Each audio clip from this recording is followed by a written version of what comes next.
Allahu Allahu Allahu Allah Allahu Allahu Allahu Allah Allahu Allahu Allahu Allah Alhamdulillahi wa kafa wa salamun ala ibadihi alladhina istafa amma ba'd. أعوذ بالله من الشيطان الرجيم بسم الله الرحمن الرحيم والنجم إذا هوى ما ضل صاحبكم وما غوى نسجرب إجل إناوسين بيجان جي تايبان بان أسيدا أنو بيانين كيا هون خربني هايبسي أيكوي خدين مكنا خان ربا بان ربا أمدي كان بلون ربا ناكتني أسمنا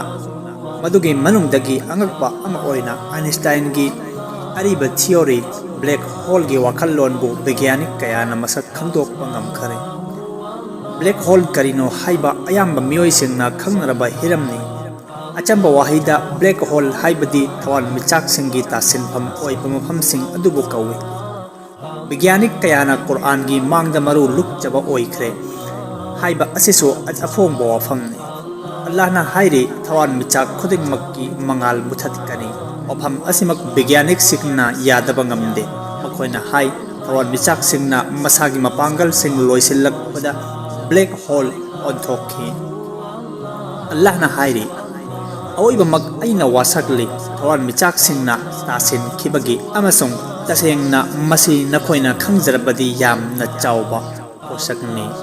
वफम असिमक वैज्ञानिक सिंगना असुमना high थवान मिचाक सिंगना मसागी मपांगल लोइसिल्लक लबकांदा black hole तासिनखी इंग सोक लिसिंग अनिगा तरागा मापन April की तांग तरादा NASA की वैज्ञानिक सिंगना मपांगल लैबा दूरबीन की मतेंगदगी black hole की शक्तम मियाम मांगदा साफोंग बंगमखी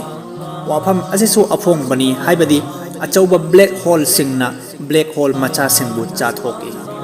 black hole यामना तमथीबा मरमना मखोइगी अकोइबदा पोषक अमा फाउबना खांगदुना लैबा ngamde सेकेंड अमगी सरुक अहुम थोकपगी अमदा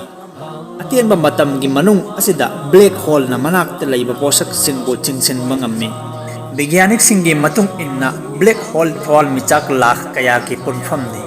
मसक खंगदबा ngamkhai लैतबा मपांगल कनबा ओइबना मागी मनाक्ता पोषक अमा फाउबना समदुना चटपा ngamde अखोइना खल्ली ब्लैक होल्स हाइबसी अमुबा अमदी अहांगबा मफम अमनी हाइना अदुबु मसी अरानबनी अमुबसु नत्ते अहांगबसु नत्ते ब्लैक होल थवाल मिचाक सिंगी अदुगुमलबा मफमसिंग अदुबु कौवी मखोइदा चिंगसिनबगी शक्ति ngamkhaidagi mapal lankiba maramdagi amana amabu chingsinnaduna punsinkhibani asumna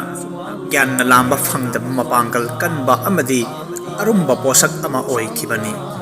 mafam asida posak ama faubana masagi saktamda khangduna laiba ngamde मफम असिदा मंगाल सु चंगबा ngamde मंगाल चंगदबा मरमना मफम असिबु अमुबा ओइना उबनी ब्लैक होल अमा अनि खक नत्ते मखोइगे मसिंग वैज्ञानिक सिंगनसु खंगबा ngamdri ताइबंगी पांगल अमा फाउबना ब्लैक होल की नुंगी ओइबा अरोनबा पांगल सिंग खंगदोकपा ओइथोक्तबनी मरमदी ब्लैक होल दा पोषक अमा फाउबा चंगबा ngamde चंगसिनखिबा खुदिंग मचेत मचेत तादुना ब्लैक होल की सरुक अमा अदुमक ओनखी ब्लैक होल दा मतम सु लैते मतम सु चंगबा ngamde टाइम एंड स्पेस की खोंगचस सु लोइखिगनी वफम असि आइंस्टाइन मसामकना सु फोंगदोक पिरमलबनी असि वैज्ञानिक सिंगना थिजिल हमजिनदुना फोंगदोरकलिबा वफम सिंग असिदि ngasi chahi rising amaga chamari gi mamangda Quran da achamba wahayda haibi khaba ngaktani Quran gi surah an-najm asibu kupna munna nainabi rabadi pumnamak bahab tabada aruba oiroi asumna Allah pak na Quran da Big Bang amadi alien na chingba angak hiram kaya gi matang da ingit tobi khrabani miyoi basingna thijil hamjillaba matungda achumba bu thajarakna bagi damakta hiram asida miyam na wahang taunai madudi Quran na takpiramle hairaga musalman singna khangdriba karigino musalman nattaba singna puthoroklaba matungda ta khangliba karigino wahang ase lairik paba wat padagi tawbani haibasi achumbani maramdi ngasidagi chahi chatret ka pungi mamangda ikiba Quran ki tafsir ibn kathir hairiba lairik asida black hole gi matangda ibiram labani asumna bigyan gi hiramda dharma nainde anuba posak ama phongdokpa मतमदा धर्म जात खुदिंगमक्की मियोइसिंगना सरुक यारी कुपना मुन्ना थिजिल्लबा अमदि इतिहास को नैनरबदि चममनबा अमत्ता लैरोय ताइबंगपानगी अंगक्प कया असिना मफुगी अथोइबा शक्तिबु मसक खंगहल्ले पोषक खुदिंगदगी महाकी अंगक्प खुसेमगी ममी फोंगना फोंगना ताबा उवा फंगे मसिदसु मपुगी करम खुदोल सिंगबनो इखोइना तुमोइना खितबा